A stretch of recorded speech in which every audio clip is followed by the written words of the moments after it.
Welcome to episode 348, Dietrich Mateshitz, Red Bull. This is an outline of episode 348. There are 3 reasons why we study Dietrich Mateshitz.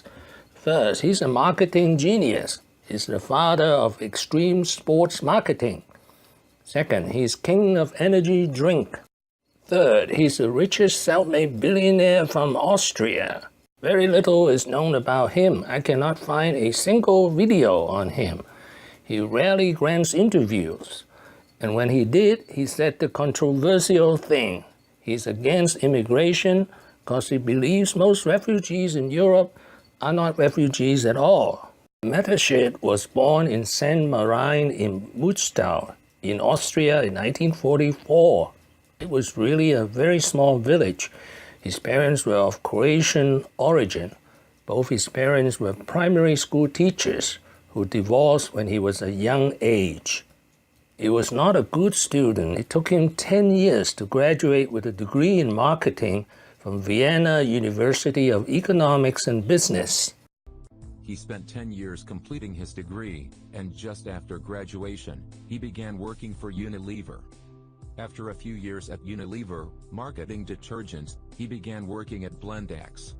While at Blendax, he was introduced to a drink called Krattingdang. In the mid-80s, he turned Krattingdang into what we now know as Red Bull energy drink. He brought in 2 partners from Thailand, and launched Red Bull in 1987. This is the picture of Chaleo and Mateshitz. Chaleo invented the Red Bull drink. Province, located in the center of the country. It's there that in 1923 a man named Chaleo was born to a family of duck herders. No education. Kilometers south to work in his older brother's chemistry shop in Bangkok. Chaleo worked there as an antibiotic salesman, and over the years he learned a lot about chemistry and marketing. In the 70s he made a very curious observation. He noticed that the majority of energy drinks in Thailand at the time were foreign imports.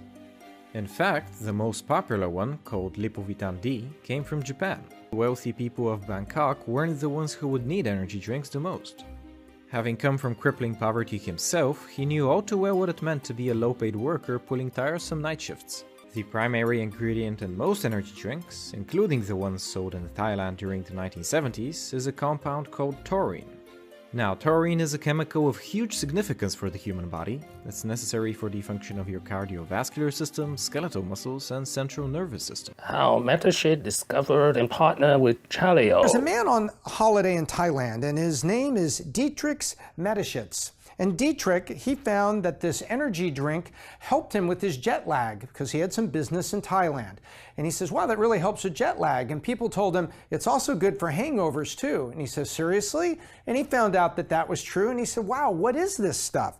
Well, he went to the owners of the company and he said, I think I want to take this. I'm a businessman from Austria in Europe. I'd like to go back and I'd like to market this. That near Salzburg, Austria, and if you've ever been to Salzburg, it's an amazing place, big castle up on a cliff there, the headquarters of what would be the Red Bull UNI. So Dietrich puts the headquarters there. And he reworked the taste a little bit because he felt that it needed to be a little carbonated and it was a little too sweet for the taste of the Western audience. So in other words, they tweaked it and they tested it carefully. They came up with the branding, and there it was. He launches Red Bull. Now he has to fight the giants of Coca Cola or Pepsi Cola. Mateshitz invented events and sports to market his new drink, Red Bull. Went up into 24 miles above Earth and jumped. Amazing feat, sponsored entirely by Red Bull. In the process, collected a handful of records, including the highest manned balloon flight, fastest free fall, and is now the only man in history to have broken the speed of sound without any sort of propulsion. A lot of different records and things. Is this actually going to be a good thing for Red Bull? I mean, they presumably put a lot of money into this. Absolutely. They've been spending millions of dollars over the last 5 years producing all the equipment that went into this and funding the entire project, including the live streaming of the event. Interestingly, they don't have any real direct payoff. They didn't collect any tickets or sell any tickets like they do for most of their events. They stream the event live for everyone around the world to watch. But I think it's still going to be a massive payoff for the brand. They had 8 million live viewers on YouTube. They're front page news around the world today.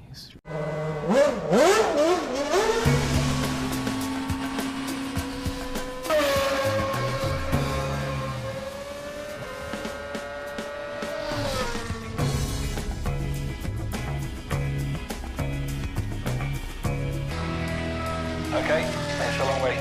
You ready to get started? Let's get it done.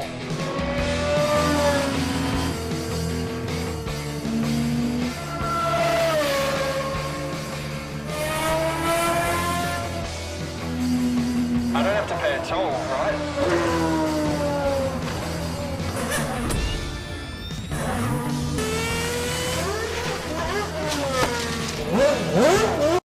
Last practice session for Rampage is here, so we're just kind of like hitting all the stuff that we didn't hit yet, and that's obviously the bigger stuff.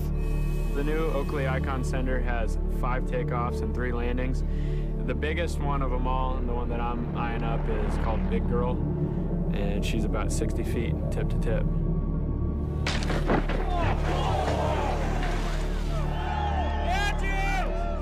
Ended up coming short. Somehow I'm still alive. Definitely faster than you're going, right?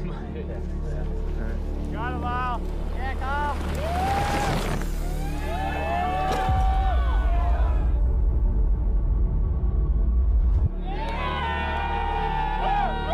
Red Bull has been deliberately marketed as a high-priced premium drinks for extreme sports. What have I learned today? 3 things.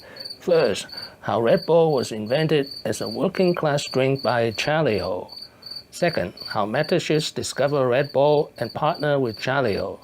Third, how Mateshitz adapted and marketed Red Bull as a premium extreme sports drink. Thank you for watching. Please subscribe and leave your questions and comments below. My next video will be Dietrich Mateshitz, 8 lessons. Wishing everyone peace and prosperity.